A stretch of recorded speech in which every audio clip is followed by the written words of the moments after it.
two down, any to go? This time on Poll Hub, we're two debates into the 2020 election cycle. So what are the polls showing? And will there be two or even one more debate? Also, the president's COVID infection and how he's handled it. Yep, there are polls for that, and we're going to see what Americans are thinking about all the drama surrounding the most famous coronavirus patient in history. A lot to talk about, so let's get to it.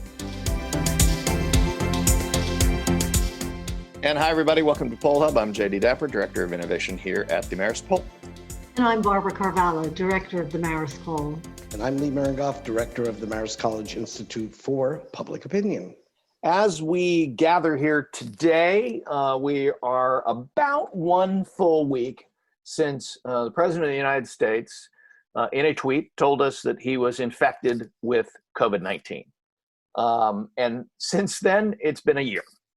Since then, it's been a week or 6 days of a huge number of developments and a lot of drama. I'm not going to go through it all because the podcast would be over by the time I got to the end of it. But we do have polls. We have, people have been asking questions of Americans about how they think of all this. And remembering that a poll is a snapshot in time and there's a new development on this front almost every day, it is worth looking at some of these and asking the question, at least politically, and I know it's a medical condition for the President of the United States that is potentially deadly, but a lot of this is framed in politics. And what are the polls showing? Well, I think when you're also looking at what's changing every day, Jay, it's also, we seem to hear of another prominent Republican testing positive as well. And this issue being not only about the president, but also about the White House staff and the super spreader event, which was the nomination of the current for a person for the current Supreme Court seat, Amy Coney Barrett. So there, as you mentioned, there have been lots of polls out, but we can barely do the polls before there seems to be another issue. So we've seen quite a number of them out on the topic of COVID and the president's role in handling this, not just for the country now, but for himself as well. And a Reuters Ipsos poll, which was out just at the beginning of this week, done over the weekend, looked at the question of whether the president could have avoided being infected if he'd taken the virus more seriously. And interestingly enough, 65% of voters agree with that statement. 9 in 10 registered Democrats, not surprisingly, but I think it is surprising to see that 5 in 10 registered Republicans also felt the same way. And I think we see this through many of the polls that were done, a lack of trust in what the president says about the virus itself. A majority of voters do not trust the president, according to a Yahoo YouGov poll, and also the fact that they also don't trust the White House to be candid about what the president's position is. So again, feeding this whole lack of trust in institutions that we've seen, not just with regard to the pandemic, but with so many issues and so many institutions that make up our country and are the foundation of our democracy. Yeah, well, it's all blending. It's, as you guys are talking about, it's all blending into sort of like this blob of information that's just, probably putting us all on a little bit of overload.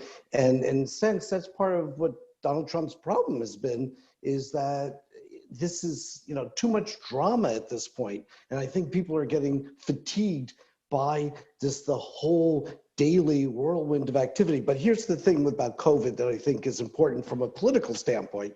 And as you said, Jay, it's obviously a health issue, but nothing with a presidential election where people are already voting and November 3rd is just right around the corner. We can't avoid politics in it, but Joe Biden was already doing much better in terms of, as you said, Barb, and trust on handling the coronavirus. That's before this. The president and his team has wanted to pivot and talk about the economy. And they've sort of tried to get past from day one, really, downplaying what the virus was about. So in a sense, having all of this discussion now about the president actually having COVID is, just from a topical standpoint, the White House's biggest nightmare at this point in an election where the president is trailing. And as you say, it's about trust. And then, the event on the White House lawn where so many of White House folks have now tested positive. I mean, it's just one nightmare after another. And then people are now saying in greater numbers, as you said, Barb, that they're concerned that they might get it or someone that they know might get it. The president didn't take enough precautions. It just doesn't seem like this issue is going away anytime soon, with so many states now indicating higher caseloads, higher people getting infected, greater numbers. It's just such a long way. We were, I know Barb and I, we were at the president on the eve of the New Hampshire primary at his rally in Manchester, New Hampshire. And at that point, it was real early. I think we've come a long way from that in terms of trust. And there's 200,000 Americans and 7 million cases later. It's just totally dominating our outlook right now in terms of what's going on politically. Is there anything in the polls that we've been doing, whether nationally or in the battleground states, or anything you've seen in any polls that would indicate that what the president is kind of, the thing he's trying to turn on now is that it's not that serious. He's apparently, or he claims to have recovered, that a drug that was available to him was a cure, he's calling it. This kind of sense of downplaying it, which has happened throughout, but personally downplaying it after personally being infected. Is there anything that indicates that that is a winning strategy in any of the polls? Not yet. And, it may be a little early. We're now polling, will be, out later next week with another poll, as I suspect a number of other polling organizations will be polling, regularly through Election Day. But I think it's hard.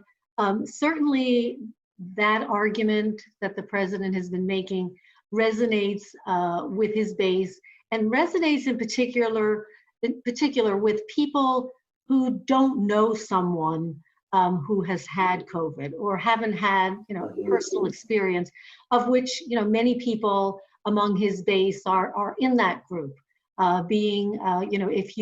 If you tend to live in a more rural area, which we've certainly seen the hotspots be somewhat more related to clustered housing, urban areas where people tend to congregate. So if you don't know someone, but then again, we now all know that about the president.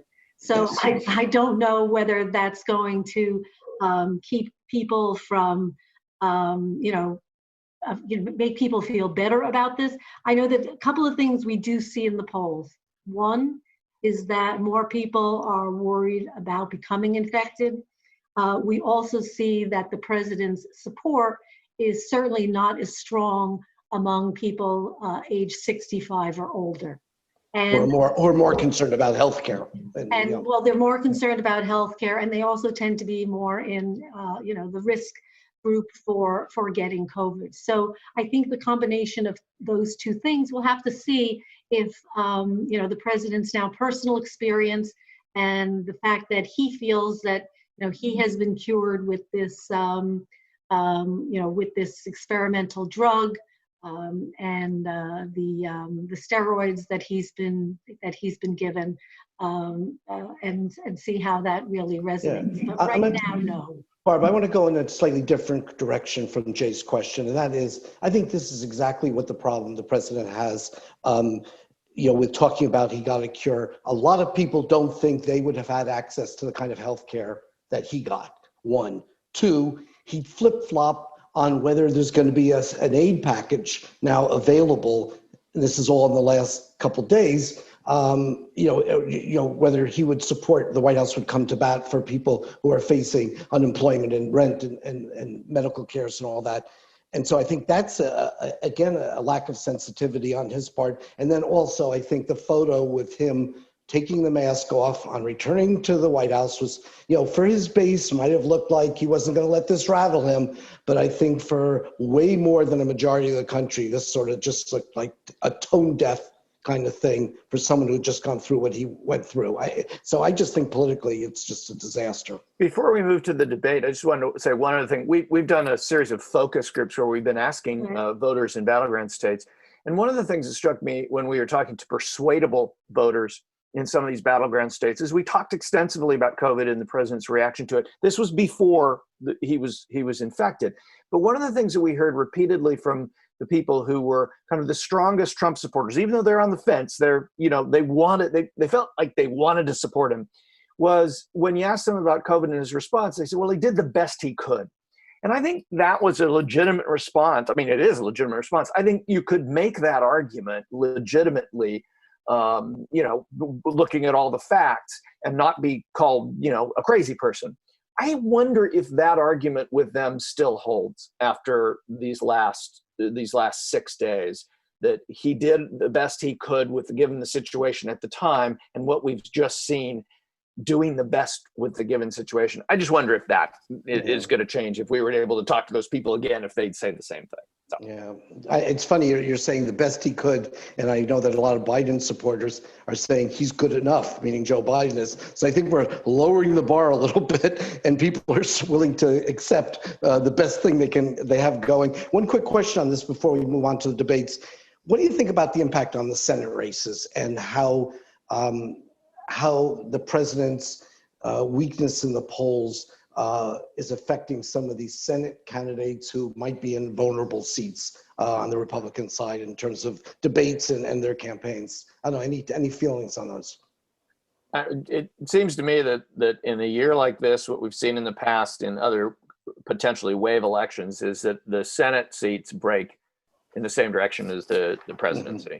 So I know there are individual races with individual issues in individual states, and everything is, all politics is local, Tip O'Neill. But I don't think in this case, I think we do have history to suggest that whichever way this goes, if Donald Trump was to lose by 10 points, these Senate seats are going to Democrats. If he loses by 5 points, maybe not. If he wins, certainly not. I think that's how this works. Yeah, and I think some of them are trying to figure out how to put a little distance in here. But we've been talking about the debates, and as you said at the top, Jay, we've had a presidential debate, we've had a VP debate. We may or may not have another debate, given the latest developments.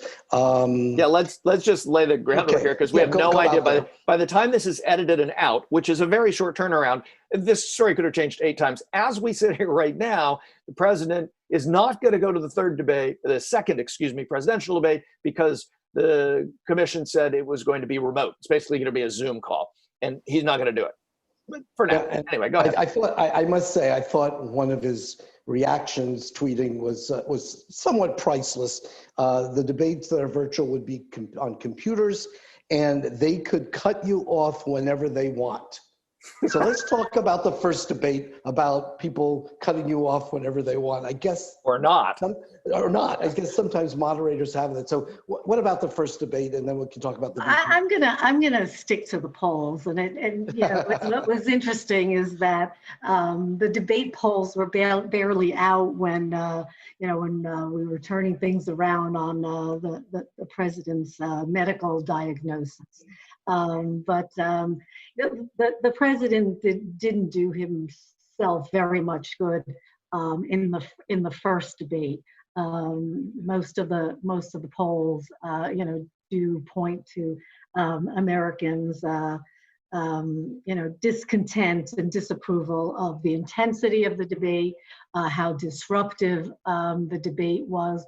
And I think one of the most telling factors is when all of these polls, an NBC News, Wall Street Journal poll, a CNN national poll, those both were national polls showing the first showed a plus 14 points for Biden in the toss-up. The CNN poll showing a plus 16. I mean, I think those were very wide, but they were in reaction to the debate. I know the NBC poll had a rather wide difference between Democrats and Republicans in that poll. In the sample. Sample. I think Democrats were plus 9 there, so that could add a little bit. But we've seen in the state polls too a widening. The CNN New York Times in Arizona, a plus 8. They also did Pennsylvania, a plus 7, along with Monmouth, who also had a plus 8 in Pennsylvania.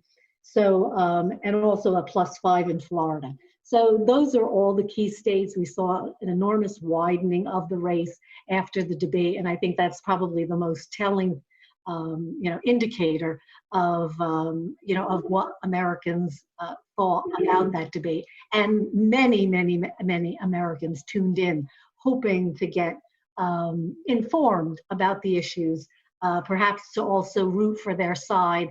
But it certainly took a very different turn than debates we have seen in the past. Yeah, and I think what talking, and as the tone of what we're saying on this podcast is, you better really check the field dates of any poll, because there's so many cataclysmic events occurring.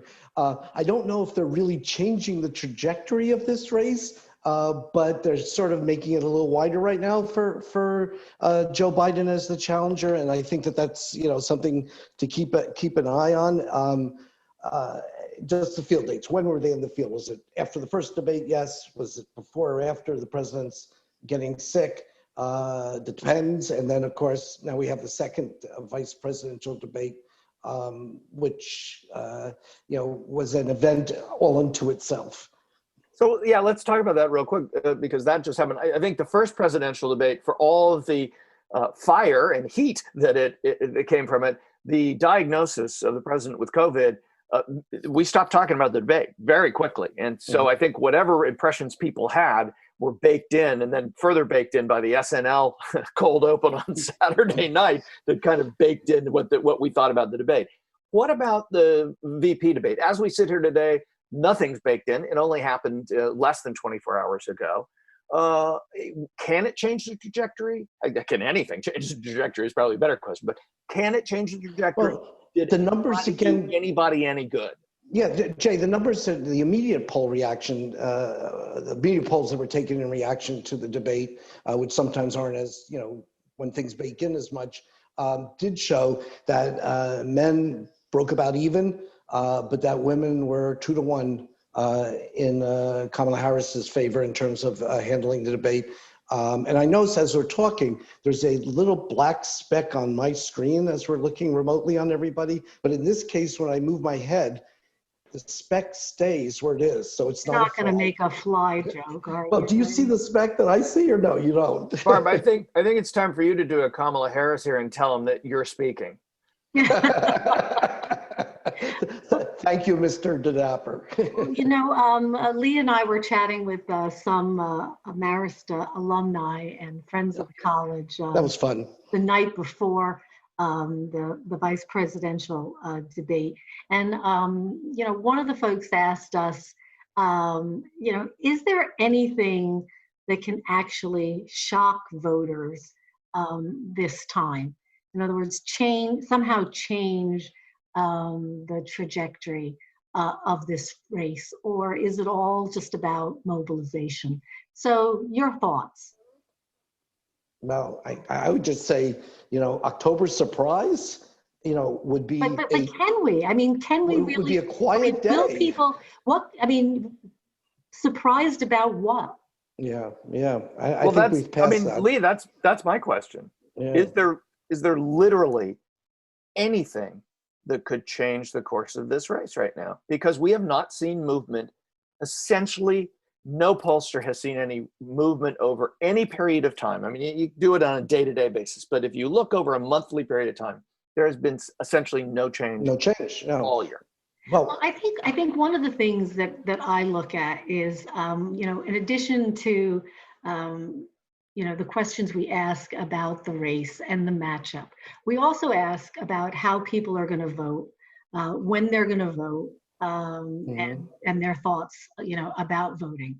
And there's a very significant difference between Democrats and Republicans, as we have all seen, and most of the polls have been showing, and that most Republicans are likely to show up on election day to vote. Most Democrats right now are likely to either show up at a early voting place, or even more likely to cast a ballot by mail. And fraud, fake news, and rigging the election aside, it is more difficult to be counted accurately if you are mailing in your vote. It's just a tougher process, particularly in states that are not used to doing that. New York certainly was a good example of that in our primaries this year. Yeah, Pennsylvania is already. Pennsylvania is going to have a very difficult time. States where you have not had a process for mailing in a vote, they also have a very cumbersome method by which you have to vote. So it's about filling out the form properly, putting it in the correct envelope, sealing it properly, and all of those come into play and are evaluated.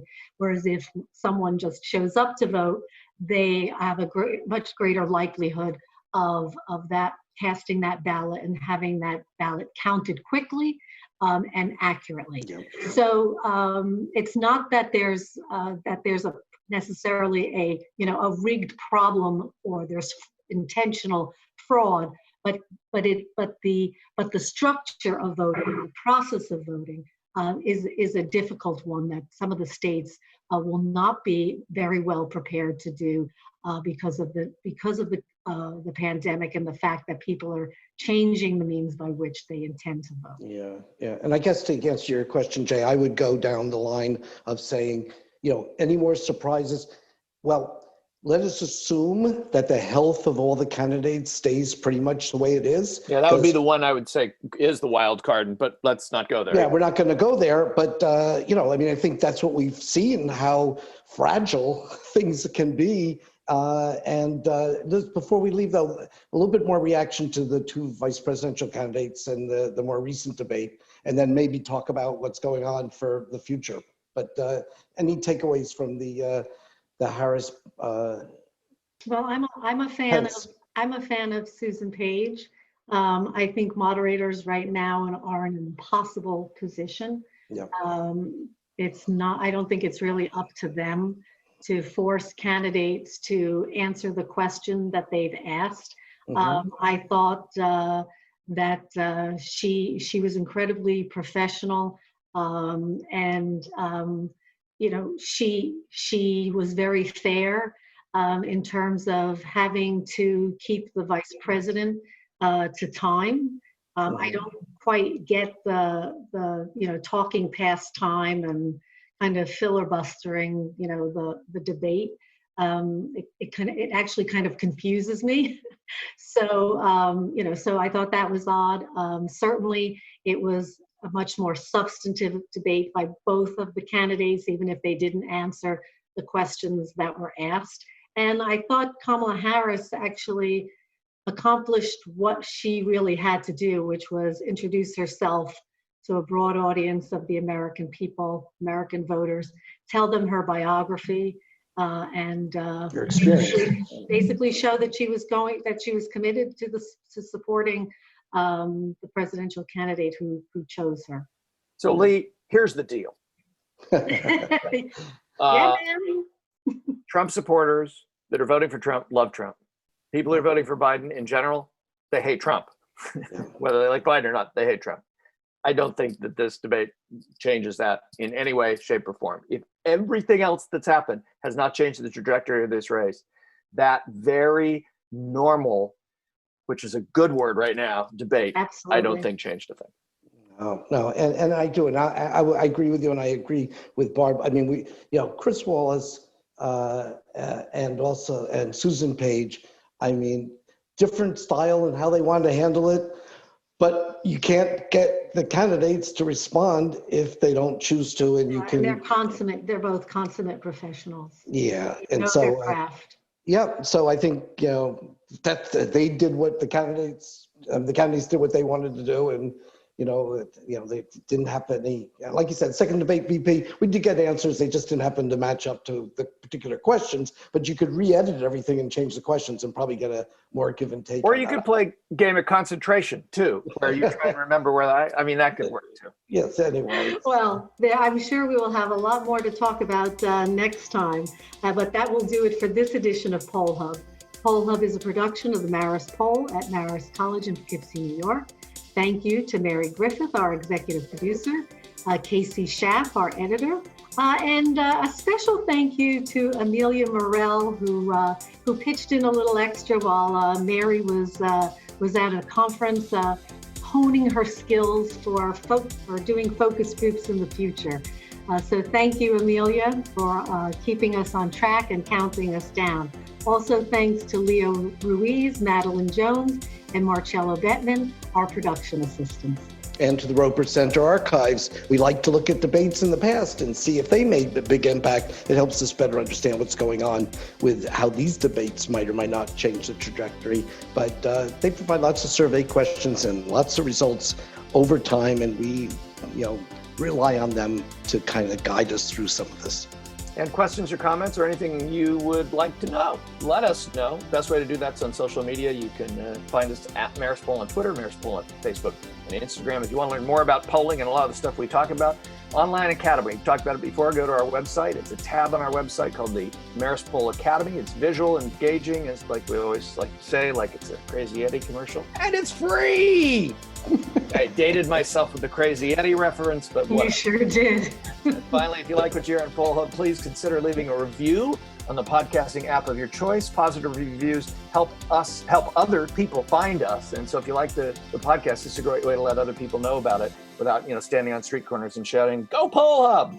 And while you're at it, go ahead and subscribe. If you don't know who Crazy Eddie is, just Google it, look at the YouTube ad, and you'll know what I'm talking about. Weren't his prices insane? They were insane. Have a good week, everybody. We'll see you next week, and be safe out there.